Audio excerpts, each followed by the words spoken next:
Bupati Badung Iwayan Adi Arnawo menyampaikan penjelasan terhadap 3 dokumen pada rapat paripurna DPRD Badung di ruang utama Gosane kantor DPRD Badung Selasa 22 Juli.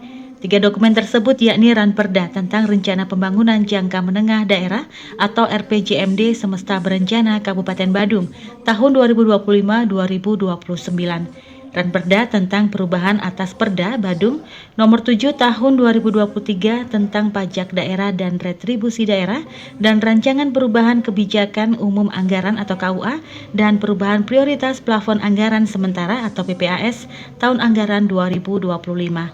Rapat dipimpin Ketua DPRD Badung I Gusti Anom Gumanti dan dihadiri Wabub Bagus Alit Sucipto, pimpinan dan anggota DPRD, Forkopimda, Sekda IB Surya Swambo, beserta pimpinan UPD, pimpinan instansi vertikal, direktur perusahaan daerah, serta tenaga ahli fraksi dan tenaga ahli DPRD Badung.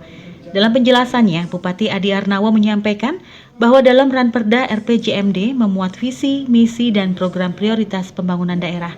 Selain itu dimuat proyeksi pendapatan belanja dan pembiayaan daerah.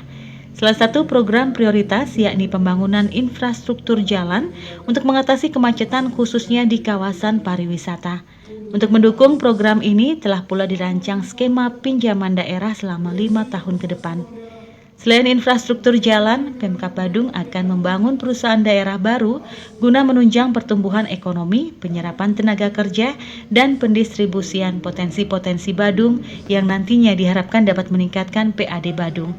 Lebih lanjut dijelaskan, Ranperda perubahan atas Perda Pajak Daerah dan Retribusi Daerah diharapkan dapat segera dibahas bersama sehingga menjadi payung hukum dalam implementasi pemungutan pajak daerah dan retribusi daerah, sehingga dapat mendukung pencapaian program prioritas dan penguatan kapasitas fiskal dalam rangka mewujudkan kemandirian keuangan daerah. Dan memastikan setiap upaya yang dilakukan memberikan dampak yang positif. Hal ini dilakukan untuk menghindari terjadinya pemborosan dan memastikan setiap anggaran mampu memberikan hasil yang optimal.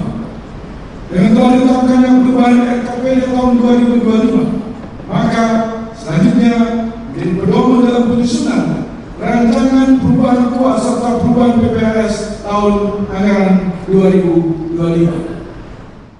Sementara dalam rancangan perubahan KUA PPAS 2025 disebutkan pendapatan daerah dirancang 11,1 triliun rupiah lebih, terdiri dari PAD 10,1 triliun rupiah lebih dan pendapatan transfer 979 miliar rupiah lebih.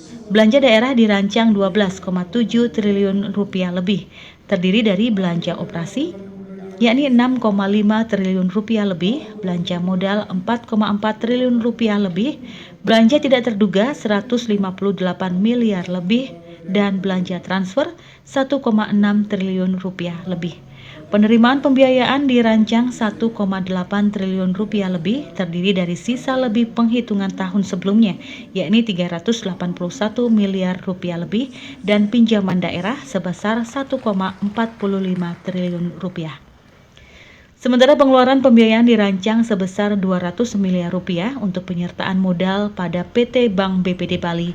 Anggaran belanja dialokasikan untuk membiayai program strategis wajib dan mengikat sesuai dengan bidang prioritas diantaranya bidang pangan, sandang dan papan, bidang kesehatan dan pendidikan, bidang jaminan sosial dan ketenagakerjaan, bidang adat, agama, tradisi, seni, dan budaya, bidang pariwisata, bidang penguatan infrastruktur, bidang tata kelola pemerintahan dan pelayanan publik, bidang penataan ruang, kawasan permukiman dan pengendalian penduduk, serta bidang lingkungan hidup dan kebencanaan. Kabar Bali Hits mengabarkan.